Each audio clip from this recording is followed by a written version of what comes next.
जैसा कि first class में मैंने आपको बताया था कि we have started online syllabus, हमने अपना सिलेबस जो है वो ऑनलाइन शुरू कर दिया है। अपनी पहली क्लास में मैंने आपको विश्व का भूगोल, वर्ल्ड जियोग्राफी का कॉन्टिनेंट्स ऑफ द वर्ल्ड अर्थात विश्व के जो हमारे 7 महाद्वीप हैं इनके अध्ययन की शुरुआत की थी। तो अपनी फर्स्ट क्लास में हमने अंटार्कटिका कॉन्टिनेंट के बारे में पढ़ा था। आई होप कि आपने वो नोट्स प्रिपेयर किए होंगे और उसका एटलीस्ट एक बार तो अध्ययन किया होगा। So in today's class we are going to start from the continent South America.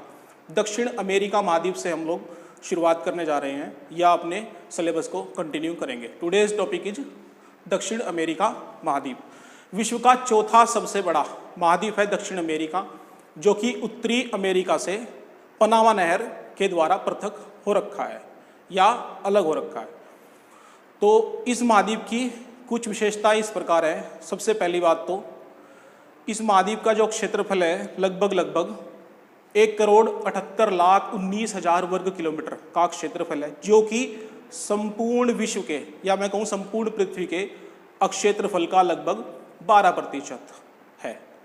और इस महाद्वीप में कुल देशों की या कुल स्वतंत्र देशों की संख्या जो है वो भी कितनी है? 12। तो यहीं से शुरुआत कर लेते हैं। विश्व का चौथा सबसे बड़ा महाद्वीप। सबसे पहली और इम्पोर्टेंट बात क्या कि विश्व का ऐसा महाद्वीप जिससे होते हुए 2 महत्वपूर्ण रेखाएं ट्रॉपिक ऑफ कैप्रिकॉर्न और इक्वेटर अर्थात भूमध्य रेखा या 0 डिग्री या इक्वेटर बीच से गुजरती है। और दूसरी इंपॉर्टेंट बात है ट्रॉपिक ऑफ कैप्रिकॉर्न अर्थात मकर रेखा भी दक्षिण अमेरिका महाद्वीप से होते हुए गुजरती है।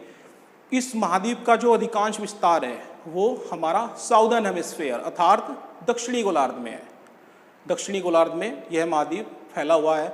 अगर इसके भौगोलिक परिचय की बात करें तो जैसा कि आप सब देख पा रहे हो, मैप इज अवेलेबल हियर। तो भौगोलिक परिचय में दक्षिण अमेरिका महाद्वीप के पश्चिम में पैसिफिक ओशियन अर्थात प्रशांत महासागर, इसके पूर्व में अटलांटिक ओशियन अटलांटिक महासागर और दक्षिण अमेरिका के महाद्वीप के उत्तर डायरेक्शन में कैरेबियन सागर या मैं कहूँ कैरेबियन सी स्थित है।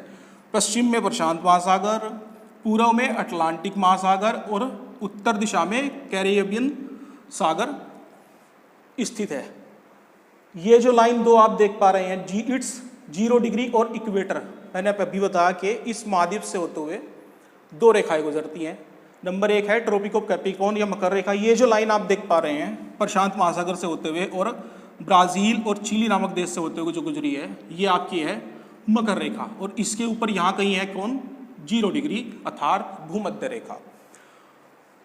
अब बात करते हैं इस महाद्वीप से जुड़े हुए कुछ अन्य तथ्यों की। सबसे पहले बात कर लेते हैं देशों की। कुल स्वतंत्र देशों की जो संख्या है दक्षिण अमेरिका महाद्वीप में 12 है, जबकि 2 अगर आइलैंड को आप मिला दो, फॉकलैंड और आपका फ्रेंच गुयाना और फॉकलैंड को अगर आप इसमें जोड़ देते हैं तो ये बढ़कर 14 भी हो जाती है, लेकिन वो स्वतंत्र देश नहीं है। मुख्य देशों की अगर बात की जाए तो ब्राज़ील और अर्जेंटीना, नाम सुना होगा आपने।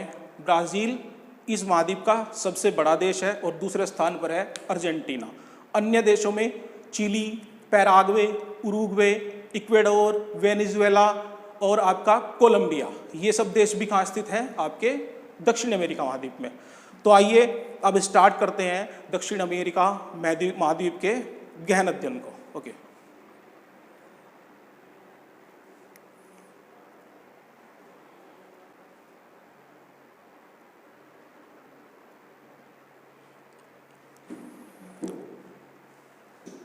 इस महाद्वीप का सबसे पहला जो सबसे इंपॉर्टेंट क्वेश्चन जो बार बार पूछा जाता है वो है आपका एंडीज पर्वतमाला, एंडीज माउंटेनियस रेंज या मैं कहूँ एंडीज पर्वतमाला। इस नाम को आपको याद रखना है, इट्स वेरी इंपॉर्टेंट, बार बार पूछा जाता है ये क्वेश्चन।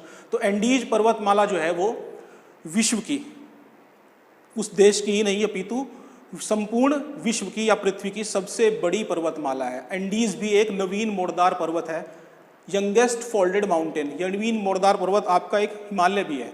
तो एंडीज पर्वतमाला से कई बार क्वेश्चन पूछा जाता है विश्व की सबसे लंबी पर्वत श्रेणी कौन सी है? एंडीज है। और एंडीज पर्वतमाला इस महाद्वीप के कैरेबियन सागर अर्थात उत्तर दिशा से लेकर, ये जो डॉटेड लाइन आप देख पा रहे हैं, इट इज एंडीज पर्वतमाला। तो थ्रू आउट द कॉन्टिनेंट, विश्व इस महाद्वीप के उत्तर से लेकर दक्षिण तक एंडीज पर्वतमाला फैली हुई है। कुल लंबाई है लगभग 7100 किलोमीटर एंडीज पर्वतमाला की, वर्ल्ड्स लॉन्गेस्ट माउंटेनियस रेंज।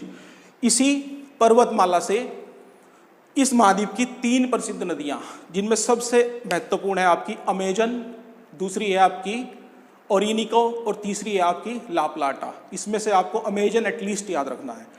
दक्षिण अमेरिका महाद्वीप की नदी, महत्वपूर्ण नदी अमेजन इसी पर्वतमाला से निकलती है और अटलांटिक महासागर में गिर जाती है। यहाँ से एक और इम्पोर्टेंट क्वेश्चन बनता है, आपकी अमेजन नदी जो है वो विश्व की दूसरी सबसे लंबी नदी, नील नदी के बाद अगर लंबाई की भी बात की जाए तो अमेजन नदी विश्व की दूसरी सबसे लंबी नदी है। इसके साथ ही विश्व की सबसे चौड़ी या सबसे विशाल जलराशि वाली, विश्व की सबसे चौड़ी या सबसे विशाल जलराशि वाली नदी अगर पूछ लेता है तो वो भी कौन सी है? अमेजन नदी है आपकी।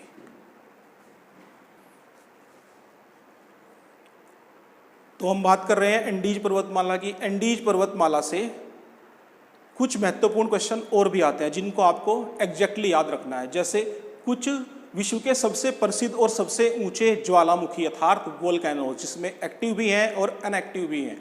तो विश्व के सबसे ऊंचे ज्वालामुखी जिनका नाम एकांकागुआ, 3 से 4 नाम आपको यहाँ पर याद रखने होते हैं।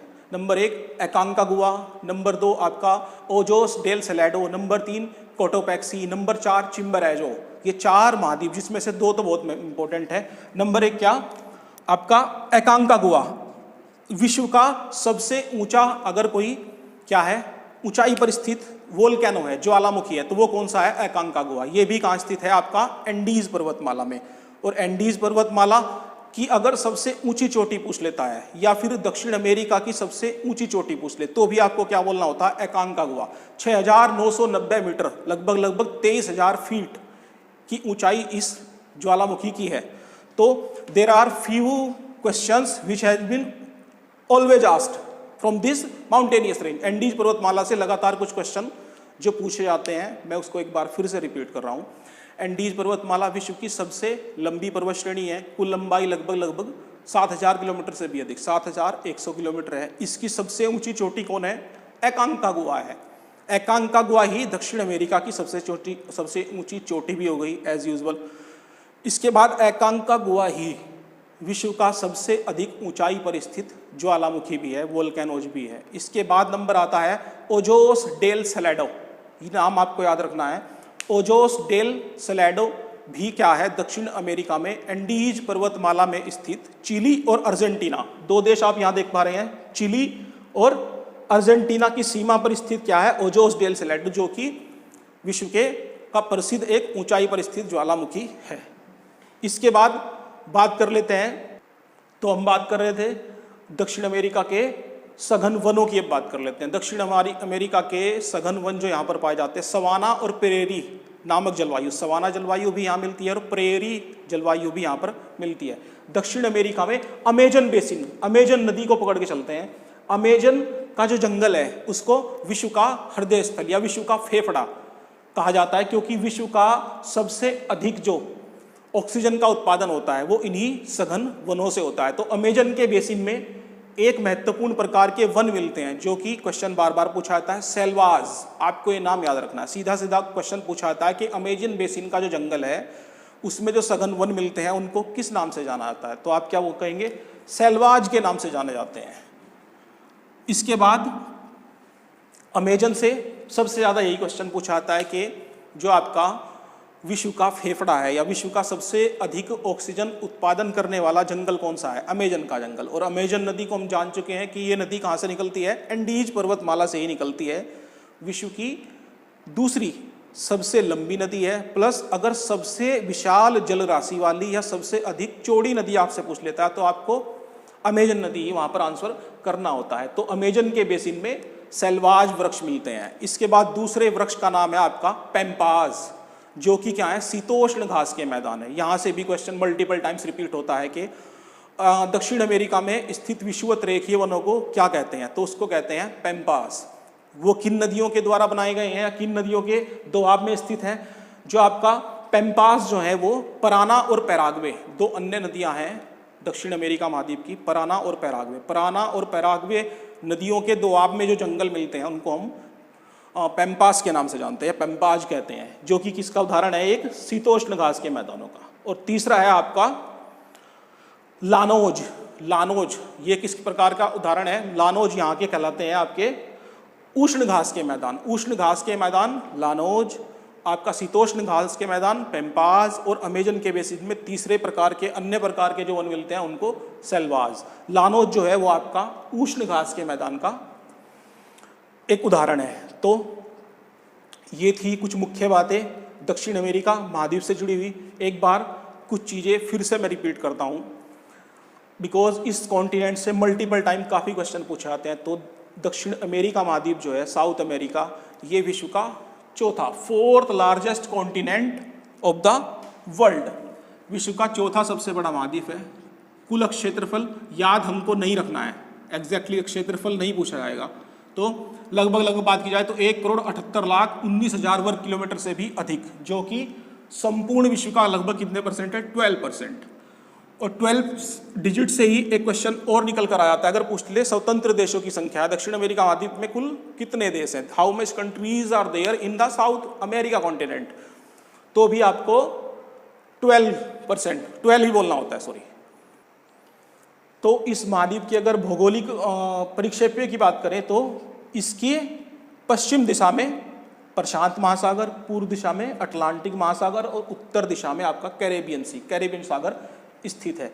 मुख्य देश ब्राज़ील, अर्जेंटीना जो कि बड़े देश हैं। इसके अतिरिक्त चिली, इक्वेडोर, आपका वेनेजुएला, पैराग्वे, उरुग्वे, कोलंबिया, ये सब देश इसी महाद्वीप में स्थित है। अब भूमध्य रेखा और मकर रेखा, tropic of Capricorn and 0 degree और से equator pass through this continent, अर्थात कई बार क्वेश्चन पूछा आता है साधारण परीक्षाओं में, निम्नलिखित में से किस महाद्वीप से होते हुए दोनों रेखा गुजरती हैं, भूमध्य रेखा भी और मकर रेखा भी? तो वो कौन सा कॉन्टिनेंट है आपका? दक्षिण अमेरिका। अफ्रीका भी है बट यहाँ पर दक्षिण अमेरिका। ओके, इसके बाद सबसे इंपॉर्टेंट ज़्यादा क्वेश्चन जो पूछा आता है वो एंडीज पर्वतमाला हो, चाहे अमेजन नदी हो, या फिर इसके जो घास के मैदान है। तीन सबसे महत्वपूर्ण टॉपिक जो दक्षिण अमेरिका कॉन्टिनेंट से पूछे जाते हैं वो यही है। एंडीज पर्वतमाला को लेकर चलते हैं। एंडीज पर्वतमाला इस कॉन्टिनेंट के उत्तर से लेकर दक्षिण दिशा में विश्व की सबसे अधिक लंबाई वाली पर्वत श्रेणी, और इसी से इसकी तीन महत्वपूर्ण नदियां निकलती हैं, अमेजन, ओरिनिको और ला प्लाटा। एंडीज पर्वतमाला का सबसे ऊंची चोटी पूछे या दक्षिण अमेरिका की, क्या बोलना होता है? एकांकागुआ। और एकांकागुआ ही क्या है? विश्व का सबसे अधिक ऊंचाई पर स्थित आपका ज्वालामुखी भी है, लगभग 7,000 मीटर से कुछ कम। इसके अतिरिक्त अमेजन नदी के बारे में मैंने आपको बताया और घास के मैदान भी आपको बताए। तो अमेजन नदी एंडीज पर्वतमाला से निकलकर पश्चिम से पूर्व में बोलूँगा, पश्चिम से पूर्व दिशा में बहते हुए अटलांटिक महासागर में गिर जाती है। नील नदी के बाद लंबाई में दूसरा स्थान अमेजन नदी का ही है। अमेजन नदी के जो जंगल में सघन वन मिलते हैं उनको हम सेल्वाज के नाम से जानते हैं। ये जो है अमेजन का जंगल दुनिया का फेफड़ा, लंग ऑफ द वर्ल्ड की संज्ञा इसको प्राप्त है, क्योंकि विश्व के कुल ऑक्सीजन उत्पादन का अधिकांश भाग कहाँ से प्राप्त होता है? अमेजन के जंगलों से ही। और दो घास के मैदान और हैं यहाँ पर जो बार बार नाम रिपीट होते हैं, पेम्पास और आपका लानोज। लानोज ओरिनिको का मैदान जो कि क्या है? आपका उष्ण घास के मैदान का उदाहरण है। और पराना, पैराग्वे नदियाँ जो हैं अन्य महत्वपूर्ण नदी हैं दक्षिण अमेरिका कॉन्टिनेंट की, पराना और पैराग्वे। इनके जंगल में आपको पेम्पाज नामक घास के मैदान मिलते हैं जो कि शीतोष्ण घास के मैदान का उदाहरण है। तो ये था कुछ हद तक मैं कहूँ भौगोलिक परिचय आपका हमारा दक्षिण अमेरिका या साउथ अमेरिका कॉन्टिनेंट के। अब एक और भौगोलिक परिचय में एक और महत्वपूर्ण चीज़ है, कई बार क्वेश्चन पूछा जाता है, आपने सुना होगा कि पनामा नहर या उत्तरी अमेरिका। अगर कैरेबियन सी को आप पास करके चलेंगे तो ऊपर की तरफ जो है सबसे ऊपर वहाँ पर वो आपका नॉर्थ अमेरिका कॉन्टिनेंट है, और उत्तरी अमेरिका और दक्षिण अमेरिका महाद्वीप के बीच में हमारी पनामा नहर स्थित है, जिसका निर्माण 19वीं शताब्दी के पहले दशक में 1904-1905 AD के आसपास कंप्लीट हुआ था। तो ये भी क्वेश्चन बार बार पूछाता है, पनामा नहर किस किस को अलग करती है? हमें सीधा सीधा बोलना है नॉर्थ अमेरिका और साउथ अमेरिका, अर्थात प्रशांत महासागर और अटलांटिक महासागर। ये भी पूछाता है, उत्तरी क्वेश्चन को घुमाकर पूछ सकता है कि प्रशांत महासागर और अटलांटिक महासागर को किस नहर के द्वारा या कैनल के द्वारा जोड़ा गया है? तो वो भी कौन सी है आपकी? पनामा नहर। अब यहाँ पर एक टर्म जनरेट होती है, हालांकि इतना डीपली जाना उचित नहीं है आप लोगों के लिए, लेकिन फिर भी एक टर्म यहाँ पर जनरेट होती है, Latin America. What is Latin America? अगर कभी कोई पूछ ले या कहीं पर क्वेश्चन आ जाता है कि लैटिन अमेरिका में कौन कौन से देश शामिल है या लैटिन अमेरिका क्या है, तो हमने दो अमेरिका के बारे में भी जाना है। एक है हमारा उत्तरी अमेरिका और दूसरा है हमारा दक्षिणी अमेरिका। इसके जो बीच का हिस्सा है, पनामा नहर के आसपास का जो हिस्सा है, प्लस कैरेबियन द्वीप समूह, जो वेस्ट इंडीज और आपका कैरेबियन आइलैंड है उत्तरी अमेरिका के पास में, लैटिन अमेरिका के अंतर्गत दक्षिण अमेरिका, मध्य अमेरिका और कैरेबियन द्वीप समूह के को मिलाकर किसकी संज्ञा दी जाती है? लैटिन अमेरिका की। तो लैटिन अमेरिका में पूरा दक्षिण अमेरिका कॉन्टिनेंट प्लस पनामा नहर के आसपास का हिस्सा था, तो मध्य अमेरिका और जो आपका कैरेबियन द्वीप समूह है, इन सबको मिलाकर हम दक्षिण अमेरिका महाद्वीप की संज्ञा देते हैं। इसके अतिरिक्त ब्राजील और अर्जेंटीना दो सबसे बड़े देश हैं इस महाद्वीप के, इनसे भी कुछ क्वेश्चन पूछे जाते हैं, वो हम कंटिन्यू करेंगे अभी। तो स्टूडेंट्स हम कंटिन्यू करते हैं दक्षिण अमेरिका महाद्वीप के जो कुछ प्रसिद्ध देश हैं और उनसे जो महत्वपूर्ण क्वेश्चन पूछे जाते हैं। सबसे पहला और सबसे महत्वपूर्ण स्थान जो आता है वो ब्राज़ील का आता है।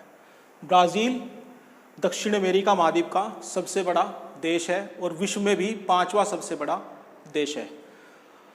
ब्राज़ील के अंतर्गत सबसे इम्पोर्टेंट बात जो है कर्क रेखा, हो जाएगा, कट जाएगा ना हंसो। ब्राज़ील सबसे पहली बात, सबसे महत्वपूर्ण क्वेश्चन जो पूछाता है, दक्षिण अमेरिका के कौन से देश से आपकी भूमध्य रेखा और विषुवत रेखा दोनों गुजरती हैं? तो वो भी कौन सा है? ब्राज़ील। इसके अतिरिक्त सबसे इम्पोर्टेंट फैक्ट जो है ब्राज़ील से रिलेटेड वो है विश्व का सबसे बड़ा कहवा या कॉफ़ी उत्पादक जो देश है वो भी कौन सा है? आपका ब्राज़ील है। इसको वर्ल्ड कॉफ़ी बाउल या विश्व का कॉफ़ी का बर्तन या बाउल भी की संज्ञा भी दी गई है। ब्राज़ील के बाद कॉफ़ी के उत्पादन में जो स्थान आता है वो वियतनाम का आता है और तीसरे स्थान का जो विश्व का सबसे बड़ा उत्पादक है कॉफ़ी का वो आपका कोलंबिया है। कोलंबिया भी आप जैसा देख पा रहे हैं मैप में दक्षिण अमेरिकी देश ही है। तो ब्राज़ील से होते हुए दोनों रेखा गुजरती हैं, सबसे बड़ा कॉफ़ी उत्पादक। इसके अतिरिक्त रबर उत्पादन और सोयाबीन उत्पादन में भी ब्राज़ील का अग्रगण्य स्थान है। सोयाबीन विश्व का दूसरा स्थान और रबर उत्पादन में भी महत्वपूर्ण स्थान रखता है आपका ब्राज़ील। अब एक ब्राज़ील से एक टर्म रिलेटेड होती है साओ पोलो। साओ पोलो, आपको ये नाम याद रखना है। विश्व की सबसे बड़ी कॉफ़ी मंडी या कहवा की मंडी पूछी जाती है तो वो क्या है? साओ पालो। वो भी कहाँ स्थित है? आपकी ब्राज़ील में। दूसरी बात हम करते हैं अर्जेंटीना की। अर्जेंटीना जो देश है वो दक्षिण अमेरिका महाद्वीप का ब्राज़ील के बाद दूसरा सबसे बड़ा देश है अर्जेंटीना, जिसकी राजधानी है आपकी ब्यूनस आयर्स। कई बार क्वेश्चन मैचिंग कॉलम का आता है, राजधानी पूछ लेता है, तो अर्जेंटीना की राजधानी है Buenos Aires. It's very important. अगर बात करूं ब्राज़ील की तो इसी से बन जाता है, ब्राज़ीलिया ब्राज़ील की राजधानी है और ब्यूनस आयर्स अर्जेंटीना की। तो अर्जेंटीना देश से जो सबसे अच्छा क्वेश्चन पूछा जाता है वो है अर्जेंटीना के महत्वपूर्ण नदियां कौन सी हैं या फिर यहाँ पर जो घास के मैदान हैं वो कौन से हैं। तो पराना, पैराग्वे और उरुग्वे, पराना, पैराग्वे और उरुग्वे अर्जेंटीना से बहने वाली महत्वपूर्ण नदियां हैं। और पैराना, जैसे कि मैंने भी शुरुआती लेक्चर में बताया था इसी में कि पराना पैराग्वे नदियों की बेसिन में जो सघन वन पाए जाते हैं उनको हमने पैम्पाज की संज्ञा दी है, जो कि किसका उदाहरण है? आपका शीतोष्ण घास के मैदानों का उदाहरण है। इसके अतिरिक्त एक और इम्पोर्टेंट क्वेश्चन, चिली दक्षिण अमेरिका महाद्वीप के पश्चिमी तट पर अर्थात प्रशांत महासागर के किनारे पर स्थित देश है चिली। आपको ये नाम याद रखना है। एक क्वेश्चन बार बार पूछा जाता है कि विश्व का सबसे बड़ा कॉपर प्रोड्यूसिंग, कॉपर का उत्पादन करने वाला देश कौन सा है? कॉमन क्वेश्चन है, तो क्या बोलना होता है? चिली, एक दक्षिण अमेरिकी देश चिली।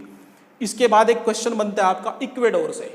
इक्वेडोर जो देश है कैरेबियन सागर के ठीक नीचे कोलंबिया से मिला हुआ, इक्वेडोर देश की जो राजधानी है वो है क्वेटो। क्वेटो विश्व की सबसे अधिक ऊंचाई पर स्थित कैपिटल है। विश्व की सबसे अधिक ऊंचाई पर स्थित राजधानी कौन सी है? क्वेटो है आपकी, जो कि इक्वेडोर देश की राजधानी है। एक महत्वपूर्ण क्वेश्चन बनता है वेनेजुएला से। वेनेजुएला, इस देश का नाम आपने सुना होगा। दक्षिण अमेरिका का सबसे बड़ा तेल उत्पादन करने वाला कौन सा देश है? वेनेजुएला। यह क्वेश्चन इस रूप में भी पूछा जाता है कि विश्व का सबसे बड़ा, भविष्य में सबसे बड़ा उत्पादक तेल का है, जो सबसे ज्यादा अधिक भंडार सबसे बड़ा जो मिला है वो किस देश में मिला है? तो वो किस देश में मिला है? आपका वेनेजुएला, दक्षिण अमेरिकी देश में। और 2 more important questions are there. सबसे पहली बात तो दक्षिण अमेरिका महाद्वीप को जो संज्ञा दी गई है इसको कहा जाता है लैंड ऑफ द बर्ड्स या कॉन्टिनेंट ऑफ द बर्ड्स, अर्थात पक्षियों का महाद्वीप। सीधा सीधा क्वेश्चन पूछा जाता है कौन से महाद्वीप को पक्षियों के महाद्वीप की संज्ञा दी गई है? तो वो कौन सा है? आपका दक्षिण America. And the last and very important question is दक्षिण अमेरिका महाद्वीप के लैंडलॉक कंट्रीज, स्थलरुद्ध देश। अच्छी परीक्षाओं में एक क्वेश्चन पूछा जाता है, उत्तर प्रदेश लोक सेवा आयोग के जो लेवल की परीक्षाएं होते हैं, कि दक्षिण अमेरिका महाद्वीप के लैंडलॉक कंट्रीज कौन से हैं? तो वो कौन से हैं? पैराग्वे और बोलीविया। केवल 2 ही देश ऐसे हैं इस महाद्वीप में जो चारों तरफ से स्थलखंड से जुड़े हुए हैं, अन्यथा अन्य कोई भी देश जो है वो विशाल जलराशि से लगा हुआ था। तो पैराग्वे और बोलीविया 2 ऐसे देश हैं जो कि स्थलरुद्ध हैं या चारों तरफ से स्थलखंड से जुड़े हुए हैं। तो ये था आपका दक्षिण अमेरिका महाद्वीप की कुछ महत्वपूर्ण बातें। तो अभी हमने जाना है दक्षिण अमेरिका महाद्वीप के बारे में। इसके अतिरिक्त कुछ क्वेश्चन इस प्रकार के भी इस कॉन्टिनेंट से पूछे जाते हैं। विश्व के कुछ प्रसिद्ध डेजर्ट जो है, या मैं कहूँ मरुस्थल जो है, मरुभूमि, वो भी कहाँ स्थित है? आपकी दक्षिण अमेरिका कॉन्टिनेंट में। सबसे इंपॉर्टेंट है पेंटागोनिया का पठार। कई बार पूछता है पेंटागोनिया का पठार, जो कि एक मरुभूमि भी है, मरुस्थल भी है, वो भी कहाँ स्थित है? आपका दक्षिण अमेरिका में। और सबसे अधिक बार जो क्वेश्चन पूछा जाता है मरुस्थल या डेजर्ट से संबंधित, वो पूछता है आपका अटाकामा। अटाकामा का मरुस्थल किस महाद्वीप से स्थित है? में स्थित है। तो वो भी कहाँ पर आपका है? दक्षिण अमेरिका महाद्वीप में अटाकामा का मरुस्थल भी है। तो इस क्लास में हमने अभी जाना दक्षिण अमेरिका का भौगोलिक, इसका विस्तार क्या है, कौन कौन से इसके महासागर इसके आसपास स्थित हैं, कौन कौन से देश हैं और उनकी महत्वपूर्ण बातें कौन सी हैं। आई होप कि आपको ये सब चीज़ें अच्छे से समझ आई होंगी। If there are any question or query you can send me or you can ask me. So kindly continue your work. और ये सब चीज़ें आपको अच्छे से प्रिपेयर करके नोट्स बनाने हैं और इसका गहन अध्ययन करना है। In next class we will study about any other continent, probably it is going to be Australia और ओशेनिया कॉन्टिनेंट का अध्ययन हम अपनी नेक्स्ट क्लास में करेंगे। धन्यवाद। Thanks a lot.